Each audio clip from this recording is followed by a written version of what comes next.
नाव नसून ओळख करून द्या. सर मी मुक्काम पोस्ट तारापूर, तालुका पंढरपूर, जिल्हा सोलापूर इथून आले आहे. माझे प्राथमिक शिक्षण प्राथमिक आश्रमशाळा तारापूर नाला, माध्यमिक शिक्षण कर्मयोगी माध्यमिक विद्यालय तारापूर. सर माझं उच्च माध्यमिक शिक्षण शंकरराव मोहिते महाविद्यालय अकलूज येथे झालेलं आहे. सर माझं पदवीचं शिक्षण सिंहगड कॉलेज ऑफ इंजिनिअरिंग कोटी पंढरपूर येथे झालं आहे. सर माझी पदवी BE इन सिव्हिल इंजिनिअरिंग आहे. प्रशासनात यावं का वाटतं तुम्हाला? सर मला प्रशासनाची आवड आहे. प्रशासन हा एक चांगलं करिअर म्हणून मी प्रशासनाकडे पाहतो. प्रशासनाची आवड आहे तुम्हाला सर? सर मी जेव्हा फायनल इयरला होतो, फायनल इयर नंतर काय करायचं असं माझ्याकडे होतं. एकतर सिव्हिलमध्ये जॉब करायचा नाही तर दुसरं काहीतरी करायचं. त्यावेळेस फायनल इयरला असताना माझा भाऊ MPSCची तयारी करत होता. त्याच्याकडून मला माहिती कळाली. त्यामुळे मी आणखीन सर्च केला MPSCमधून काय काय केलं जातं, काय काय भरलं जातं. त्यामुळे मी प्रशासनात यायचं ठरवलं. बरोबर आहे. आवड आहे कसं काय करतो तुम्हाला? सर प्रशासनात प्रशासकीय अधिकारी हे यांच्याकडे जो समाज बघतो, ज्या दृष्टीने बघतो, त्यामुळे मला त्याच्याबद्दल आवड होती प्रशासनाबद्दल. अच्छा, ती लोकांची आवड झाली, आकर्षण झालं त्या पदाबद्दल. हो सर. शासन आणि प्रशासनामध्ये काय फरक असतो? सर शासन म्हणजे जे धोरण बनवतं ते शासन, आणि जे प्रशासन म्हणजे त्यांची अंमलबजावणी करणारे.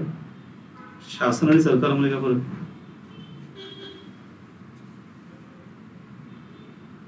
सर जे रूल करतात ते सरकार आणि जे धोरण बनवतं ते शासन.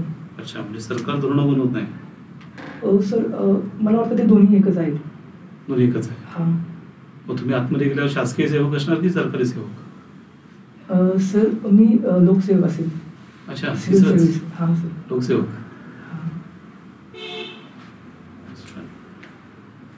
तुम्हाला पगार कोण देणार, शासन की सरकार की लोक? सर मला पगार शासनच देणार. हा, म्हणलं काम लोकसेवक करणार. एकाचा पगार घेऊन दुसऱ्याकडे काम. सर शासनच लोकांसाठी आहे, त्यामुळे मी लोकसेवकच आहे. अच्छा, मग तुम्ही म्हणजे वर्षांच्या आधी येणार नाही कोणाला? सर येणार डायरेक्टली प्रत्येक लोकांकडे नेणार? नाही सर, शासनात येतोय म्हणजे लोकांचे काम करण्यासाठी शासनात येतोय. शासनाचे आदेश हे लोकांना अनुसरून असतील. नाही, समजा एखादा तुमच्या वरिष्ठांचा आदेश हे तुमच्या मताप्रमाणे लोकांविरुद्ध आहे, तुम्ही करणार का ते पालन? हो सर, वरिष्ठांच्या आदेश कसं काय लोकांच्या विरुद्ध ना तो? सर तो काही लोकांच्या विरोधात असू शकतो, पण मेजॉरिटी नसेल असं मला वाटतं. अच्छा, काही लोकांच्या नाही असलं तर? आणि तरी सर वरिष्ठांचा आदेश आहे, त्यामुळे मला ते पालनच करावं लागेल. करावं लागेल ना? हो सर. ठीक. ग्रॅज्युएशन कधी झालं? सर 2017ला पास आउट आहे. अच्छा, त्यानंतर मग 6 वर्ष? सर ग्रॅज्युएशन पास आउट झालं त्यावेळेस मी टेक्निकलची मेन्स दिली, टेक्निकलचा इंटरव्ह्यू पण दिला. त्यानंतर सर PSI ST ASO 2020ला दिली. 2021ला गव्हर्नमेंट लेबर ऑफिसर म्हणून आहे.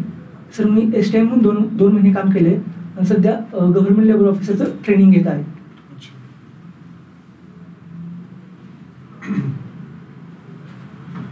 टेक्निकलमध्ये का नाही तुम्ही परस्यू केलं पुढं? तुमचं जर प्रोफेशनल एज्युकेशन त्यात झालेलं आहे तर ते तुम्हाला फायद्याचं ठरलं असतं. इकडं प्रशासनात यायचं काय? हो सर, टेक्निकल एज्युकेशन करताना मला जाणवलं की मी ह्या क्षेत्रामध्ये म्हणजे पुढं म्हणजे माझी आवड नाही असं मला जाणवलं टेक्निकल एज्युकेशन करताना. कारण टेक्निकलला ॲडमिशन घेतानाच त्यावेळी जी तत्कालीन परिस्थिती होती त्यामुळे मी ॲडमिशन घेतलं होतं. पण जसं कळलं की आपल्याला करिअर कशात करायचं आहे, मग त्यावेळेस मला कळलं की टेक्निकल करण्यापेक्षा इकडं प्रशासनात आलेलं चांगलं. समृद्धी महामार्गाबद्दल बऱ्याच तक्रारी येतात. हो सर. सिव्हिल इंजिनियर म्हणून तुम्ही त्याच्याकडे कसं बघता? सर समृद्धी महामार्ग स्ट्रेट बांधला, तो स्ट्रेट न बांधता थोडं वळणावळणाने बांधला असता तरी म्हणजे जे हायवे हिप्नोसिस कन्सेप्ट आहे तो जाणवला नसता. सर समृद्धी महामार्गाकडनं झाडे लावणं महत्त्वाचं आहे आता सध्याला, म्हणजे त्याच्यावर ओव्हर करण्यासाठी तो हायवे हिप्नोसिस. हायवे हिप्नोसिस सोडून अजून काय इश्यू? सर स्पीडचा इश्यू आहे असं मला वाटतं. स्पीड लिमिट केली पाहिजे. स्पीड लिमिट केलं पाहिजे. आणि जे सरळ हायवे असल्यामुळं ड्रायव्हर अनलिमिटेड म्हणजे एकदम फास्ट चालवतात गाडी, त्यांना ड्रायव्हरला ते सर लेन चेंज करताना ना ते त्यांना लेनचं हे माहीत नाही, नॉलेज व्यवस्थित नाही. जाड वाहन असेल तर त्यांना कोणत्या लेननं चालवलं पाहिजे असं, त्याबद्दल त्यांना प्रशिक्षण केलं पाहिजे किंवा अवेअरनेस वाढवला पाहिजे. ओके. वास्तुशास्त्र मानता तुम्ही? सर वास्तुशास्त्रामधले काही मानतो, काही मानत नाही. संपूर्ण वास्तुशास्त्र नाही मानत. महत्वाचं आहे का वास्तुशास्त्र एखादं कन्स्ट्रक्शन करणं? सर वास्तुशास्त्रात जसं सांगितलं की आपलं किचन हे पूर्वेकडे असावं. ते सायंटिफिक दृष्ट्या पण सिद्ध झाले की पूर्वेकडे असं म्हणजे सूर्याची किरण डायरेक्ट आपल्या घरात येतात, त्यामुळे किचनमधले जे काय आपले बॅक्टेरिया जे काय तयार होतात ते मरतात. म्हणजे ते ठीक आहे, पण बाकीचं वस्तू एका ठिकाणी ठेवावी, त्याच का ठिकाणी ठेवावी, त्याचं कारण आपल्याला समजत नाही, त्यामुळं त्याच्यावर इतका विश्वास नाही.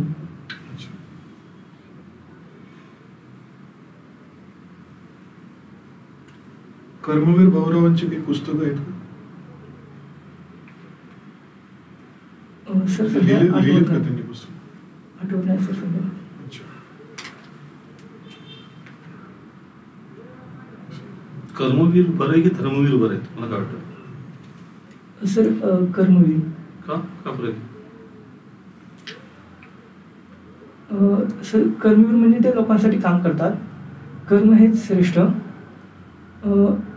धर्मवीर म्हटले तर ते धर्माचा अँगल येऊ शकतो, त्यामुळे मला कर्मवीरच बरं वाटतं. अच्छा. सोलापूरच्या 3 प्रमुख समस्या सांगणार. सोलापूरच्या सर मला सोलापूरची प्रमुख समस्या वाटते की सोलापूरची जी इकॉनॉमी आहे, अर्थव्यवस्था, ती कृषीवर आधारित आहे. पहिली. दुसरी? सर बेरोजगारी. तिसरी? सर सोलापूरमध्ये सिंचनाची सुविधा नाही. कृषी आधारित व्यवस्थेला काय उपाय आहेत, सोल्युशन काय? कृषी आधारित सर पायाभूत सुविधा पुरवल्या पाहिजेत. सोलापूरमध्ये पाणी टंचाई आहे, तर तिथं जलसंधारणाची कामं घेतली पाहिजे असं मला वाटतं. जलसंधारण, पाणी अडवा, पाणी जिरवा. कृषी आधारित वाढवायची योजना अर्थव्यवस्था तुमचं म्हणणं आहे? हां, कृषी आधारित आहे. म्हणजे शेतकऱ्यांच्या मालाला भाव भेटत नाही, तर त्यांना MSP किंवा त्यांच्या मालाला रास्त भाव भेटत असेल. मला कळलं नाही, म्हणजे कृषी आधारित अर्थव्यवस्था आहे हे चांगले की वाईट आहे, तुम्हाला काय म्हणतं? कृषी आधारित आहे ते थोडं वाईट आहे, कारण कृषीमध्ये चढ उतार आले. नाही, पण त्यांना कसं काय बाहेर काढायचं? हा सर, म्हणजे शेतकऱ्यांचे जे उत्पन्न घेतात शेतकरी त्यांना रास्त भाव भेटला पाहिजे असं मला वाटतं. रास्त भाव भेटल्यावर अजून जास्त लोक त्याच्यामध्ये येतील. मग कृषी आधारित वाढणार ना, कमी का होणार, कमी कशी होणार? सर ती डिस्टर्ब आहे कृषी आधारित असल्यामुळं असं मला वाटतं. काय पाहिजे? डिस्टर्ब आहे कृषी आधारित असल्यामुळे. कधी कृषीमध्ये कधी टोमॅटोचा भाव कधी एकदम जास्त असतात तर एकदम कमी असतात. दुसरं जे आहे बेरोजगारी, त्याला सोल्युशन आहे? सर ते छोटे मोठे उद्योगधंदे सोलापूरमध्ये असावेत असं वाटतं. मोठे मोठे उद्योगधंदे जसे की पार्क, आपला हे आहे IT सिटी, तसं सोलापूरमध्ये पण असावं. काय हवं IT पार्क सोलापूरमध्ये काय हवं? सर पुण्यामध्ये जसं विकास झाला तसाही सोलापूरचा होईल असं वाटतं. पुण्याचा विकास झाल्यावर IT पार्क झालं का IT पार्क आल्यावर पुण्याचा विकास झाला? पुण्याचा विकास झाल्यानंतर आले. सोलापूरमध्ये काय हवं? सर सोलापूरमधील तिथल्या स्थानिक लोकांना पण नोकरी मिळेल. इकडे पुण्याकडे येण्याची काही गरज नाही. IT पार्क चॅरिटी संस्था आहे का की जी येऊन बसेल? ते काय येतील? त्याला तुम्ही कधी कारण द्या ना की काय हवं त्यांनी सोलापूरमध्ये. सर त्यासाठी सोलापूरचा विकास करावा लागेल आधी. बरोबर ना? सर डायरेक्ट IT पार्क का आधी विकास? सर दोन्ही विकास. माझे IT पार्क आणत आपण सर विकास आणि IT पार्क आणावा असं एकाच वेळी तर ठीक ना, आधीचा IT पार्कच आणून घेतो कुठे. बरं ती सिंचनचं काय करता येईल? सर जे पावसाचं पाणी आहे ते अडवलं तर ग्राउंड वॉटर वाढेल. आणखीन जलसिंचनाची कामे करावीत असं वाटतं. सोलापूरमध्ये दुष्काळग्रस्त भाग खूप आहे.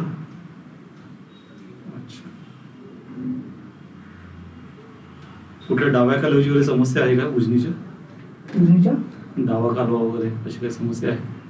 सगळ्यांना समान पाणी मिळते उजनीचं? नाही सर, समान पाणी नाही भेटत. काय करतं त्याचे सोल्युशन? सर मला असं वाटतं की जी भीमा नदी आहे त्या ठिकाणी ठिकठिकाणी बांधून पाणी अडवलं पाहिजे, म्हणजे सगळ्यांना थोडं थोडं पाणी भेटत जाईल असं वाटतं. प्रेफरन्सेस काय तुमचे? सर माझा पहिला प्रेफरन्स आहे डेप्युटी सुप्रिटेंडेंट ऑफ पोलीस, दुसरा आहे डेप्युटी कलेक्टर, तिसरा तहसीलदार, चौथा ब्लॉक डेव्हलपमेंट ऑफिसर आणि पाचवा चीफ ऑफिसर. का DYSP का पहिलं? सर मला पोलीस प्रशासनाची आवड आहे. पोलीस प्रशासन जे काम आहे मुख्य कायदा आणि सुव्यवस्था राखणे त्याबद्दल मला आवड आहे. म्हणजे ते करण्यासाठी मला पोलीस प्रशासन पाहिजे. कायदा महत्वाचा का सुव्यवस्था? सर सुव्यवस्था महत्वाची. अच्छा. सुव्यवस्थेसाठी कायदा महत्वाचा. दोन्हीतलं जास्त काय महत्वाचं? सुव्यवस्था. सुव्यवस्था. पण ते कायदेशीर होईल का? कायदा त्याला पूरक आहे सर सुव्यवस्थेसाठी. अच्छा. काही ऍप्स आहेत का सुरक्षेविषयक आपल्या गव्हर्नमेंटने हे केले? स्त्रियांच्या सुरक्षेविषयक म्हणा किंवा इतर पण असं काही ऍप्सची नावं माहिती आहेत का?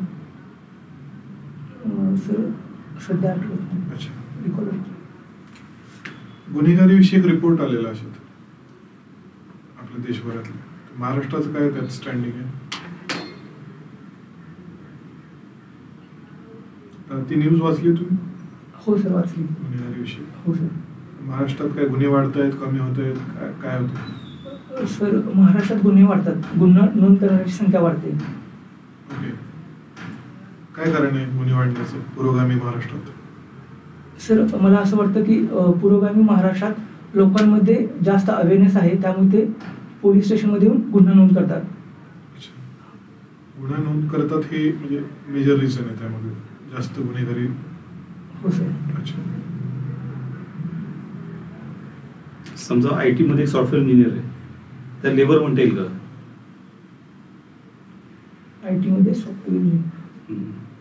हो सर त्याला लेबर म्हणता येईल. मग त्या लेबरला लागू होतं सगळे?